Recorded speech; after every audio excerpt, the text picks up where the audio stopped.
Final community, Tony here. Tony's LPs are us. And like I promised in my last video, which was the unboxing of the UHQR Pretzel Logic, the third release from Steely Dan, I believe 1974. Great album. So we're going to dig into the review. But Tom Hagen was told by Vito Corleone when he was about to give him some very sad news about Sonny, "I was just about to wake you now." And then Vito says to, the Godfather says to Tom Hagen, "But you needed a drink first." So I need a drink first. And now I must give you my review. I'm afraid to say, overall, thumbs down, only because of what you expect from a UHQR. And I'm going to go into a little bit of detail. This was an A-B-C comparison. I used this record, which is Steely Dan's greatest hits, 72 to 78.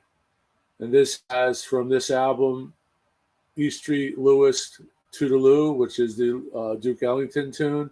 Ricky Don't Lose That Number, which I concentrated on. Pretzel Logic, and Any Major Dude, I believe. Those tracks are on here. This is a great LP. If you don't have it, I suggest you look for it. It's a double gatefold. And lists all the artists who have contributed to Steely Dan's albums through those years. Even has Patty Austin on some vocals, the great jazz vocalist. So use that.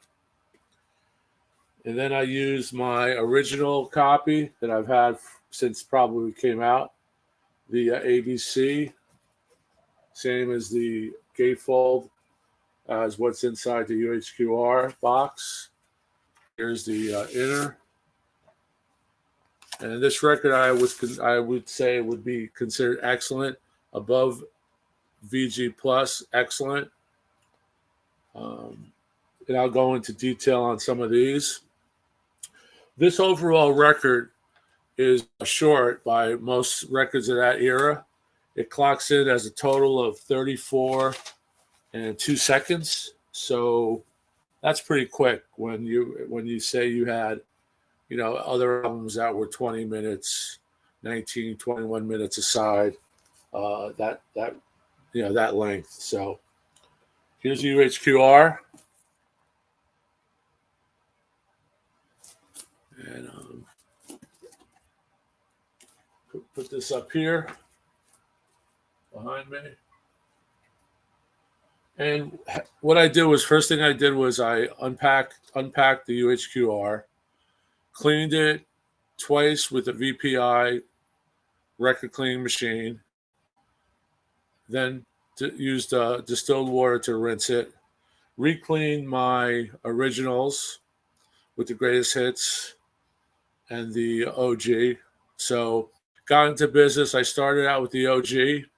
And as soon as I put on the first track, which luckily is Ricky Don't Lose That Number, I noted, wow, excellent bass, excellent overall sound stage. The hi-hat was nice on the original. And overall, just a wow record. My vocals on my copy were probably a little wobbly, maybe some sibilance, but that could be because of the pressing I have. I believe this is a very early pressing. It's a gatefold. I didn't even check the dead wax. But this record has been pressed, many times initially. There's also a quad, which I thought I had, but I'm going to look for the quad. Cheers. So anyway, wide soundstage, excellent separation. Going to Barrytown, which just sounds like to me, when I listen to this record, first of all, let me just say, this is one of my favorite Steely Dan records. Asia, Katie Lied, this one. I just love this record, and I know it pretty well. And when I listen to Barrytown, this OG, it reminded me of a Lennon-McCartney composition. I don't know. I don't really know why, but Um, with a Gun on this record, on the OG, great acoustics, great acoustic guitar, remind me of America. Pretzel Logic was excellent, A plus, great harmonies. Then I go to the greatest hits, and I played Ricky, and I played Pretzel Logic. I didn't go through all 4 tracks. Uh, Pretzel Logic was better on the greatest hits, in my opinion. Just sounded better, more dynamic, more punchy. And Ricky Don't Lose That Number, just better than the OG. So those 3 tracks, or there's 4 tracks, so I'm assuming that's consistent with the record. So if I was going to go based on those 2 for those tracks, greatest hits, my OG pressing, which is an ABC pressing gatefold. So I listened to both albums. I listened to the full album, the OG. Then I went to the UHQR. Ricky Don't Lose That Number came on, 45 RPM. Like I said, cleaned it, rinsed it with distilled water. It didn't have the punch. It didn't have the great hi-hat that I had on my original pressing. And even in I only played this once, but maybe some of you out there can verify this, but there's a chime, some type of chimes in there that I believe on the 45 was on the right speaker, where on the original, I believe it was on the left speaker, but that could be my imagination. I didn't want to go back and look at it, but that was just a thought. Overall, the highs could be better. Going back to Pretzel Logic, harmonies weren't as punchy, weren't as dynamic. Overall, this UHQR balanced, well thought out, very smooth, almost too smooth. I wrote softer, well balanced, lacks a punch, almost too smooth. As far as Pretzel Logic, like I said, the vocals weren't hitting me, the harmonies weren't hitting me. And that song on the Gun, that's the song with a Gun, acoustically, it didn't remind me of America acoustic guitar like the OG pressing did, which is is a shame. Now, I don't want to give Analog Productions a pass on this one. I expect the highest quality, the highest perfection, given the price, given it's a 45 RPM, given it's the original master tapes, given the technology of today. I expect this to be better than my original pressing. Now, on the other hand, maybe the original pressing, the original recording is so good that it's hard to better perfection in a way, because these records, when they came out in the 70s, no one sounded as good, not anyone, but most bands didn't sound as well produced as Steely Dan. They were perfectionists. They had to get the best mastering. This was recorded at Doug Sack's mastering lab in California, I guess. I'm not even sure who originally cut this. I was trying to find that online, but I didn't check the dead wax. Let me just see if there is a dead wax on here.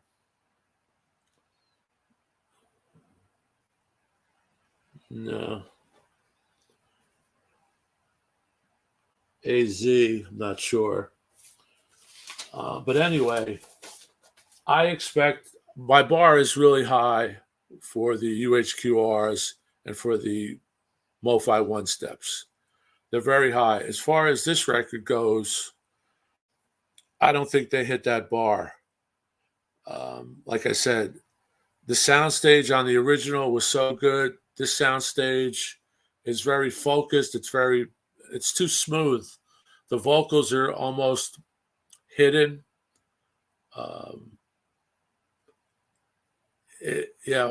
The guitar solos are subdued. It's just a softer overall record. Also, my dB wise, consistently, I kept it consistent for the greatest hits and for the original Pretzel Logic album on ABC. But when I put the 45 on, I had to crank it a bit to get to that level. So this has to be cranked.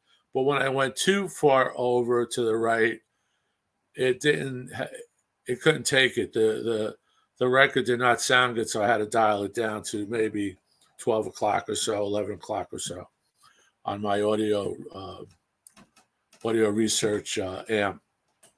So overall, I give it at least a thumbs down, a quick thumbs down. But on the other hand, if you don't have this record and you don't have a good copy of this record originally, this would be the one to get. Also, to complete your set, I know people in the vinyl community, audiophiles like myself, I'm getting every one. I'm going to keep it. I'm not going to get rid of it. Even though I think for the money, they could have done a much better job with this. I'm not sure what the problem was. Maybe problem with the tape, problem with the testings, and they just, put this one out there.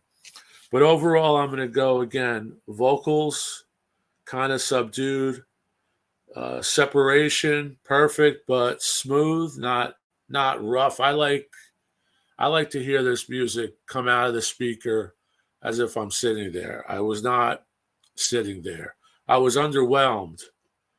Ricky Don't Lose That Number, especially that record should have, especially on the first track on the 45, that should have jumped out. With the gun, should have jumped out with the acoustic. Pretzel Logic, harmonies. For the original, I give it a triple A plus, but for this one, maybe a 2A plus, just too soft. The hi-hats were kind of subdued. There's not a lot of hi-hats in this record. Ricky Don't Lose That Number, maybe a few other ones. Overall, in closing, I'll probably give this music-wise, for content, a 9, song-wise, a 9, and for transfer-wise, I'm giving it a 7. The original and the greatest hits, I would do 9.9. I would do 9.9. So this is a little bit below that, and I do expect better from Analog Productions. Chad does a great job. Analog Productions team does a great job. They're usually very consistent. Now, I'm going to go out on a limb here. When I reviewed the Cars' first album with the Rhino High Fidelity series, I was overwhelmed by that record. And that was, in the original record, sounded great. But I was overwhelmed. I said, wow. And that is a 33 1/3. And that is a $40 to $50 record when it came out. It doubled in price and maybe triple in price. Right now, I know it was going for $100 online after they sold out. But that hit the bar where it should be. And I expect a record that is 3 times the price of a Rhino issue to surpass that record. So, again, I'm not giving them a pass, but I am in a way because this record originally was so well done. I don't know if the tapes had problems, but I think today, if Chad's tackling that, he could overcome problems. Sonically, the record doesn't do it. When you put it on, it's a perfect sounding record, but too perfect. Because if you don't have anything to compare it to, you're going to say, wow, this record's great.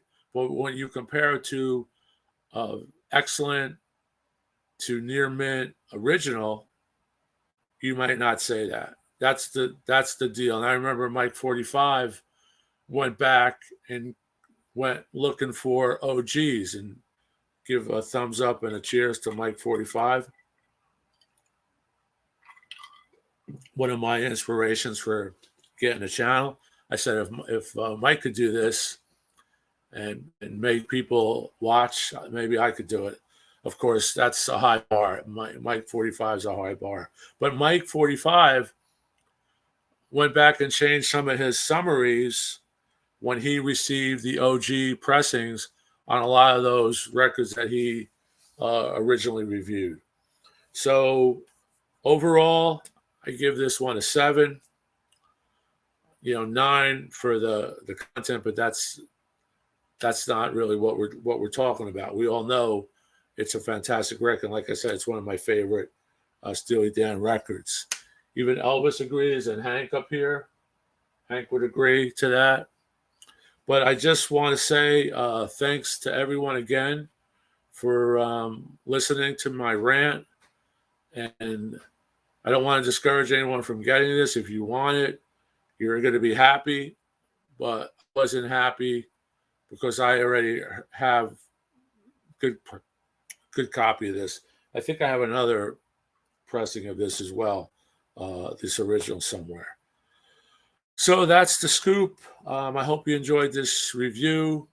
And I just want to state for the record, and this is the truth, I did not listen to any other record review on this record yet.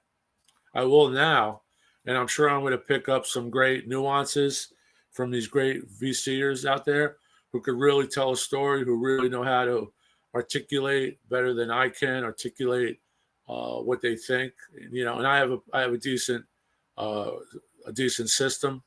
So what I'm hearing is what I'm relaying to you. And like I said before, when I did that Cars review, I was happy about that review. I was happy about Rhino's reissue of that record. Okay. And like I said, I didn't listen to anybody yet. I will go back and listen to it. So hope maybe they'll like it. Maybe they'll love it. I don't know. I just got this record yesterday. Didn't get a chance to hear it till this afternoon. Since it's only 34 minutes, I was able to knock it out in a little bit over an hour. And like I said, before I gave this review, I needed a drink first. Go Jack on the Rocks. And now I'm going to go out and cut the grass, get some rays.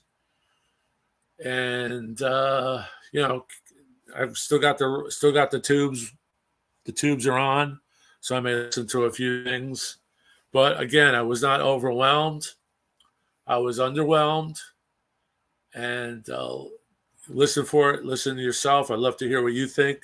And I love to hear what other reviewers thought of my review, because I'm trying to cover bases here. Just to reiterate, and I'll say it in 2 words: it didn't have no bite. It didn't have that bite that I like to get when I'm listening to a classic record that I grew up with from 74, 73, whenever it is.